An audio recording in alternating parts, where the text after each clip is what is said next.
Subscribe कीजिए astrology और वास्तु ज्ञान यूट्यूब चैनल को और प्रेस कीजिए बेल आइकन को ताकि मिल सके आपको लेटेस्ट वीडियो के नोटिफिकेशन सबसे पहले। जय श्री कृष्णा। और मेरे प्यारे दोस्तों, कैसे हैं आप? तो क्या आप सभी तैयार हैं एक प्यारे वीडियो के लिए? आज के इस वीडियो में हम बात करेंगे अमरनाथ गुफा में हिमलिंग स्थापित होने की पौराणिक कथा। दोस्तों, वीडियो यदि आपको अच्छा लगे तो वीडियो को लाइक करें, दोस्तों के साथ शेयर करें और हमारे इस YouTube चैनल को सब्सक्राइब जरूर करें एवं वीडियो के नीचे कमेंट्स बॉक्स में जय श्री कृष्णा अवश्य लिखें। तो चलिए बात करते हैं अमरनाथ गुफा में हिमलिंग स्थापित होने की पौराणिक कथा। अमरनाथ गुफा में भगवान शिव ने माता पार्वती को अमृत प्रवचन दिए थे, जिसे कबूतरों के जोड़ों ने भी सुन लिया था, जिसे सुनकर वे भी अमर हो गए।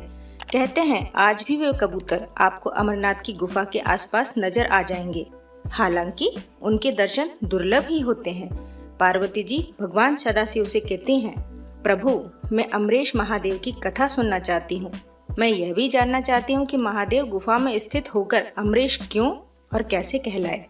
सदाशिव भोलेनाथ बोले, देवी आदि काल में ब्रह्मा, प्रकृति, स्थावर, जंगल, संसार की उत्पत्ति हुई।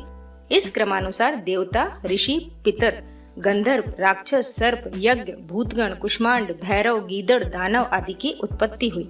इस प्रकार नए प्रकार के भूतों की सृष्टि हुई, परंतु इंद्रादि देवता सहित सभी मृत्यु के वश में थे। इसके बाद भगवान भोलेनाथ ने कहा कि मृत्यु से भयभीत देवता उनके पास आए।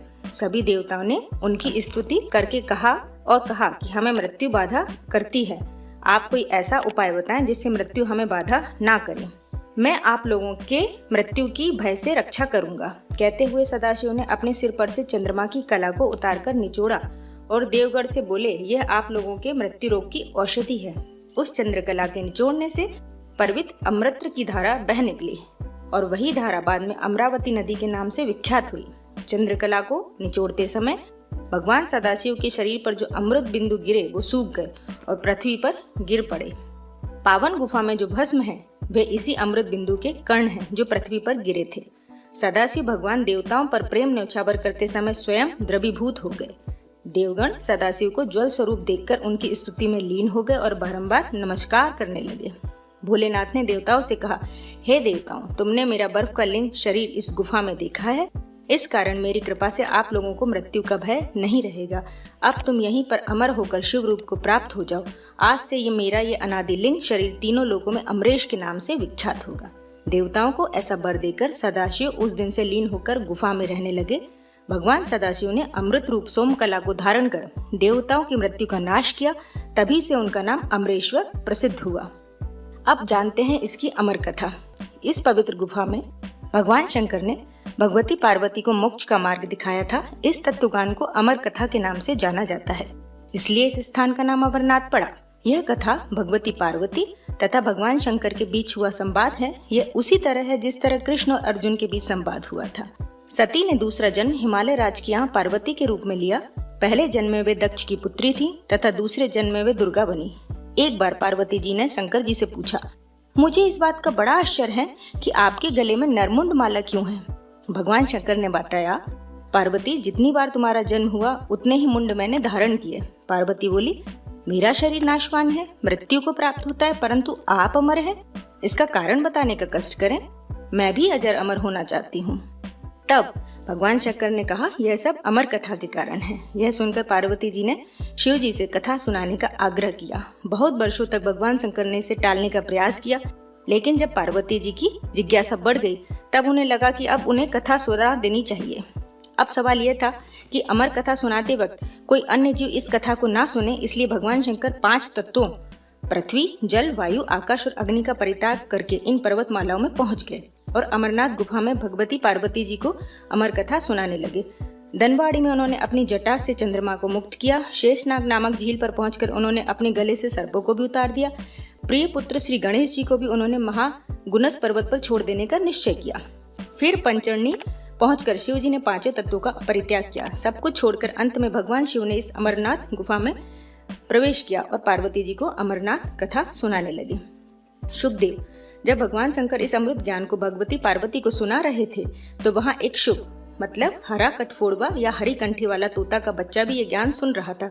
पार्वती जी कथा सुनने के बीच बीच में हुंकारा भरती थी। पार्वती जी को कथा सुनते सुनते नींद आ गई और उनकी जगह पर वहां बैठे एक शुक ने हुंकारे भरना प्रारंभ कर दिया। जब भगवान शिव को ये बात ज्ञात हुई तब वे शुक को मारने के लिए दौड़े और उसके पीछे अपना त्रिशूल छोड़ा। शुक जान बचाने के लिए तीनों लोकों में भागता रहा। भागते भागते वह व्यास जी के आश्रम में आया और सूक्ष्म रूप बनाकर उनकी पत्नी वाटिका के मुख में घुस गया। वह उनके गर्भ में रह गया। ऐसा कहा जाता है कि ये 12 वर्ष तक गर्भ के बाहर ही नहीं निकले।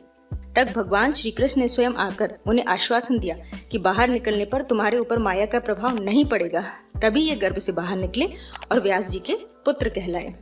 गर्भ में ही उन्हें वेद, उपनिषद, दर्शन और पुराण आदि का सम्यक ज्ञान हो गया था। जन्मते ही श्री कृष्ण और अपने माता पिता को प्रणाम करके उन्होंने तपस्या के लिए जंगल की राह ली।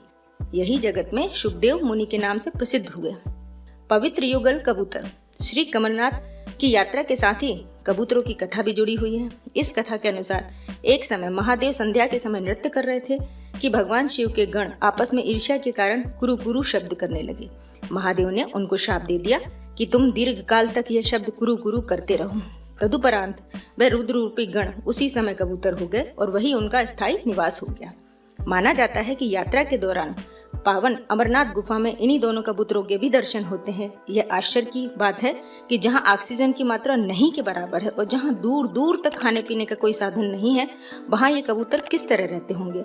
यहाँ कबूतरों के दर्शन करना शिव और पार्वती के दर्शन करने जैसा ही माना जाता है। तो आज के लिए बस इतना ही।